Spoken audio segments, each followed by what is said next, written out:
যারা আপনাকে এতক্ষণ ধরে বিধানসভায় আটকাচ্ছিল যে সিকিউরিটিরা, তারা এই মুহূর্তে রেখেছিল তারা এই মুহূর্তে স্পিকারের ব্যাকে তারা অসুস্থ হয়ে পড়েছে, হাতেই ব্যান্ডেজ দেখা যাচ্ছে, অনেকের হাতেই ব্যান্ডেজ। তারা বলছে তারা আহত, তারা আহত।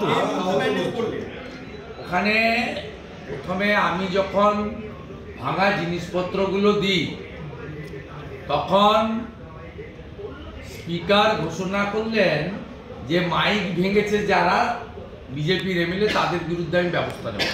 একজন মন্ত্রী এসে বললেন ফিরহাদ হাকিম যে সিকিউরিটির লোকরাও মার খেয়েছে, আমাদের এমএলএরা নাকি সিকিউরিটির লোকদের মেরেছে।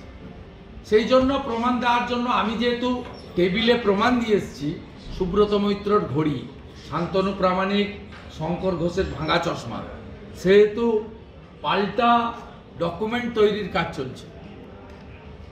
না, আমরা জানি এরা কিছু করবে না, আমরা আমাদের প্রোটেস্ট রেকর্ড করিয়ে রাখলাম ভবিষ্যতের জন্য।